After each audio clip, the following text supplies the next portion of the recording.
এদিকে কুড়িগ্রামে দুধকুমার তিস্তা ধরলা নদীর পানি কমলেও প্রকটভাবে দেখা দিয়েছে নদী ভাঙন। জেলায় ৩৬টি পয়েন্টে ভাঙনে ইতোমধ্যে ভিটেমাটি হারিয়েছে ৫ শতাধিক পরিবার। এ বিষয়ে বিস্তারিত জানাতে কুড়িগ্রাম জেলার তিস্তার রামহরি থেকে যুক্ত হচ্ছেন প্রতিনিধি মনোয়ার হোসেন লিটন। লিটন, কি অবস্থা জানাবেন সেখানে? যাদের ভিটেমাটি হারিয়েছে যারা, তাদের আসলে প্রশাসনিকভাবে কোনো ব্যবস্থা নেওয়া হচ্ছে কিনা?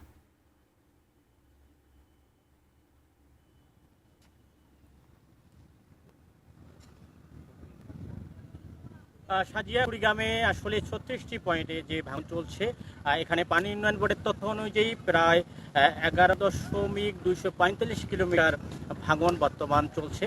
তবে এই পানি উন্নয়ন বোর্ড চেষ্টা করছে ৫,৩৫ কিলোমিটার। আর সেটি হচ্ছে এই এলাকায় আপনার গত কয়েকদিন ধরে ভাঙনে বেশ কিছু বাড়িঘর বিলীন হয়ে গেছে এবং ভাঙন আতঙ্কে আছে আরও ২০ থেকে ২৫টি পরিবার। এবং আসলে এই শুধু এই তিস্তার রামহরি নয়, কুড়িগ্রাম জেলার আসলে তিস্তা, ধল্লা, ব্রহ্মপুত্র থেকে শুরু করে অন্যান্য যে নদীগুলো আছে, এখানে প্রায় ব্যাপক ভারে ভাঙন চলছে। বিশেষ করে এই বন্যার পরে পানি একটু কমলে এই ভাঙনটা অনেক বেশি। আমরা আসলে খোঁজখবর নিয়েছি বিভিন্ন এলাকায় এই যে এই ভাঙন আতঙ্কে আছে এবং এই এলাকাবাসী তারা বলছে যে আসলে অতীত যেন ভাঙন রোধে স্থায়ী কাজ যেন হয়। তবে পানি উন্নয়ন বোর্ড আপাতত ইমার্জেন্সি যে ওয়ার্ক আছে, সেই ইমার্জেন্সি বালুভর্তি বিশেষ ব্যাগ দিয়ে সেই ভাঙন রোধের চেষ্টা করছে। তবে সেই চেষ্টাটা আসলে খুব একটা ফলপ্রসূ হচ্ছে না, কেননা ভাঙনটা একেবারে তীব্র এলাকায়।